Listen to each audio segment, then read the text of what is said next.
Salut, c'est Lileron pour la chaîne Moto63. Aujourd'hui on se retrouve pour l'épisode 7 du projet Dirt, avoir une Dirt neuve pas chère. Alors aujourd'hui je vais vous parler du rodage, je vais vous expliquer comment faire un bon rodage.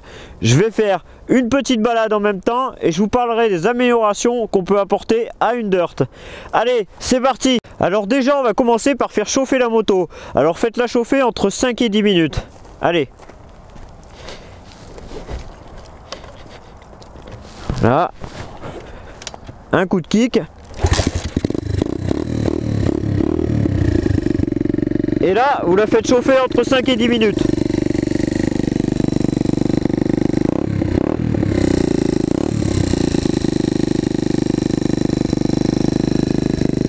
Ensuite, quand elle est bien chaude, on va partir pour aller faire le rodage. Allez, on y va, go!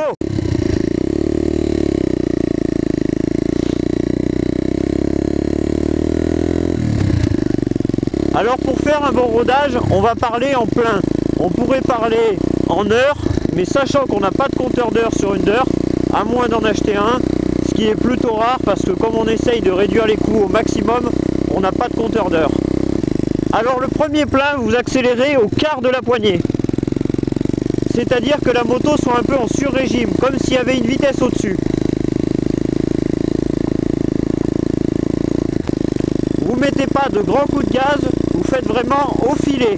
Vous prenez des montées, des descentes pour que le moteur s'habitue bien à tout type de terrain. Voilà, vous voyez, une accélération linéaire. Allez, on va s'arrêter là pour parler un peu de ce qu'il faut faire à la fin du premier plein.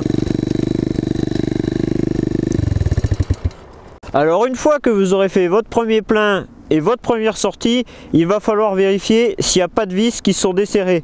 Donc vous vérifiez déjà les vis du moteur. Vous regardez l'état général, que les carénages ne soient pas dévissés. Vous regardez bien tous les vis, qu'il n'y en ait aucun qui soit desserré. Alors ça arrive qu'il y en ait qui se desserrent, mais quand même c'est assez rare. Ensuite, il va falloir vérifier l'huile. Alors ça peut arriver que pendant le rodage, on perde un peu d'huile. Donc vous vérifiez l'huile, j'ai fait voir comment on faisait dans l'épisode 6 du projet Dirt. Vous n'avez plus qu'à aller voir. Allez, on remonte sur la moto, je vais vous expliquer ce qu'il faut faire lors du deuxième plein.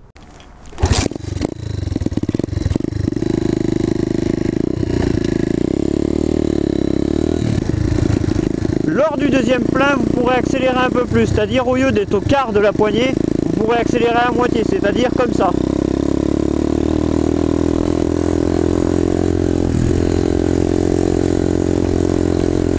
Voilà, donc vous pourrez mettre un peu plus de rythme dans vos balades. Et à la fin de ce deuxième plein, vous pourrez mettre quelques petites accélérations un peu plus franches, que ça soit moins linéaire, c'est-à-dire comme ça. Voilà, hop, vous voyez? Voilà, des petites accélérations un peu plus franches.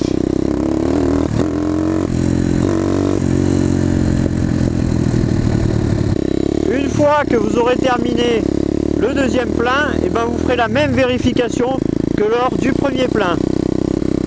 Donc une fois que vous aurez terminé le deuxième plein, il ne vous restera plus que pour finir le rodage le troisième plein. Alors pendant ce troisième plein, qu'est-ce qu'on va faire? Et ben pendant ce troisième plein, il faudra accélérer un peu plus, mettre un peu plus d'énergie. Vous pourrez enfin ouvrir la poignée en grand.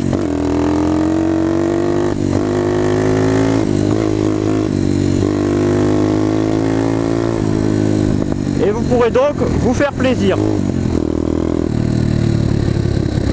Et attention, pendant ce troisième plein, il ne faudra pas ouvrir la poignée en grand tout le temps. Il faudra le faire que par intermittent. C'est-à-dire, faudra le faire 20% de la balade. Et le reste de la balade, vous pourrez mettre quand même un peu plus d'énergie que lors du deuxième plein. Mais allez-y doucement quand même.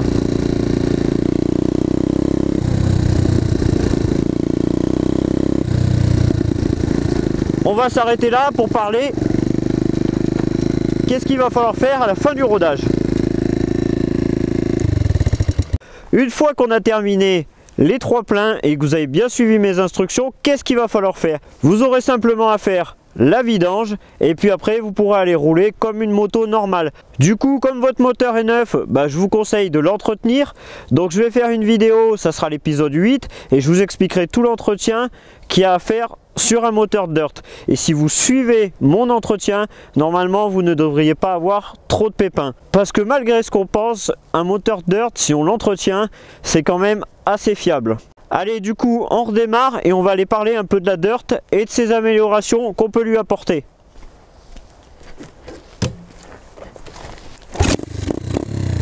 Et voilà.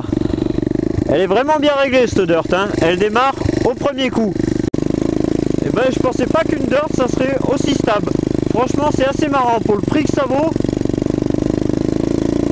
Il y a quand même de quoi bien rigoler. Donc j'en viens à donner mon avis sur les dirt. Si vous avez des amis qui ont des dirt, ou même si vous voulez vous taper un délire un été pour pas trop cher, donc pour environ 450 €, bah tout le monde achète une dirt, vous allez vous éclater entre collègues. Mais si vous voulez rouler avec des enduros, franchement, achetez pas ça. Ça sert à rien, vous les suivrez jamais. Après du coup, bah, je sais pas si je vous ferai une vidéo fun, comme j'avais dit, wheeling, stoppie, etc. Parce que j'ai aucun collègue qui a une dirt. Donc je risque de m'ennuyer à faire une balade tout seul, et pour les plans de vue, ça sera pas top. C'est que des amis qui ont des 250, des 300, des 450 enduros. Donc je me vois pas aller rouler en dirt avec eux.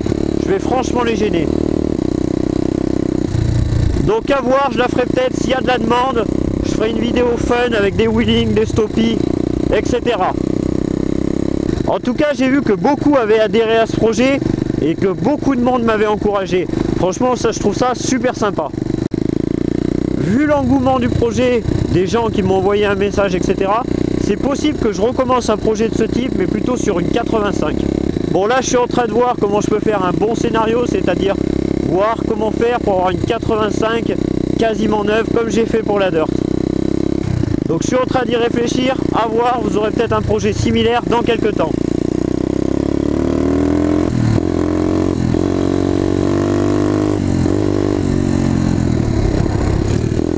Alors un autre petit avantage sur les dirt, c'est quand ça casse.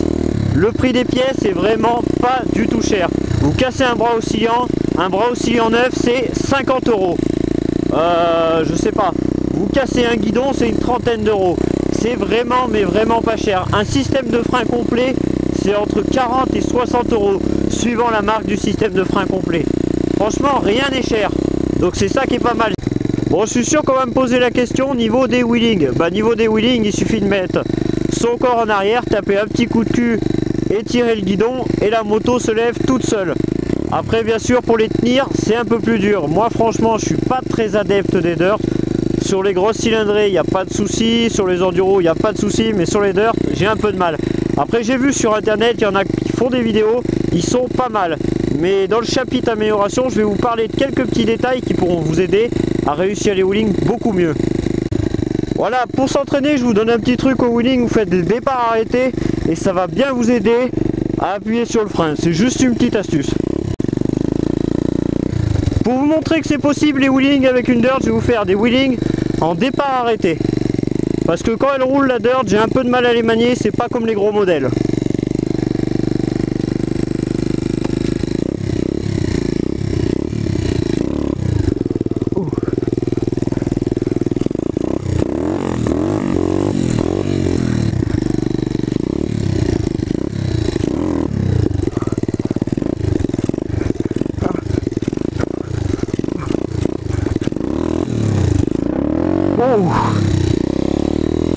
Et ben vous voyez que c'est possible de faire des wheelings.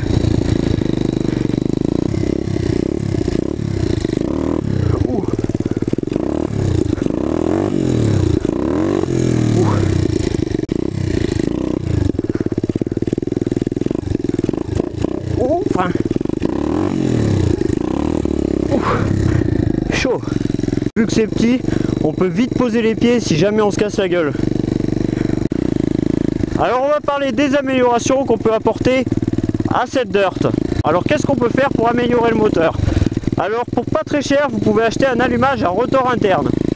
Alors ça vous fera gagner environ 2-3 chevaux. Mais franchement, vous gagnerez de la nervosité, on voit vraiment la différence. Ça vaut le coup de mettre un allumage à rotor interne. Peut-être que s'il y a de la demande, je ferai un tuto comment on fait pour monter un allumage à rotor interne. Pour améliorer votre dirt, vous pouvez améliorer l'amortisseur. Alors j'ai une petite anecdote, ma copine elle avait une Dirt avec un amortisseur normal. Un jour on m'a donné un amortisseur haut de gamme, donc ça vaut environ entre 150 et 200 euros. Et quand je faisais les wheelings, franchement il y avait une grosse différence. Le wheeling était beaucoup plus stable, la moto ne sautillait pas, elle ne partait pas à droite ni à gauche dans les wheelings, c'était beaucoup plus simple. Donc si vous voulez vous améliorer pour les wheelings, achetez un amortisseur. Après vous pouvez acheter des suspensions à l'avant. Après ça vaut très cher les suspensions à l'avant. Vous pouvez améliorer les freins aussi. Alors pour améliorer les freins, il vous suffit de changer les Duritavia. Parce que les Duritavia qu'il y a sur les Dirt, c'est pas vraiment des Duritavia, c'est des fausses Duritavia. Donc vous achetez des Duritavia Goodrich, exemple, c'est une marque qui existe. Vous mesurez celles d'origine et vous les remplacez par la même mesure avec des vrais Duritavia. J'ai fait un tuto sur une grosse moto, comment on fait pour changer les Duritavia. C'est exactement pareil sur une Dirt. Donc vous pouvez aller sur ma chaîne, vous le trouverez. Après, il existe pas mal d'améliorations pour les Dirt. Vous avez juste à regarder sur internet. Il y en a pas mal. Moi, ce que je vous dis, c'est qu'il y a donc les freins, les suspensions, donc ce qui comprend l'amortisseur arrière. Vous pouvez rajouter des Duritavia, vous pouvez mettre un allumage. Franchement, quand vous achetez une Dirt, c'est le premier truc à faire. Mettre un allumage à rotor interne. C'est là qu'on voit le plus de différence pour le moins cher. Allez, on va voir si elle démarre à la poussette dans une descente, la Dirt. Bah nickel! Mais quel moteur super bien réglé! C'est parce que c'est l'Ilero qui l'a réglé. Et bah tiens, allez, on va voir si les Dirt ça dérape quand on fait des demi-tours. Eh bah oui, ça dérape. J'espère que la vidéo elle vous aura plu, que j'aurai pu très bien vous renseigner. Et cette vidéo elle aura montré que le projet Dirt il était arrivé à terme, qu'elle fonctionne très bien.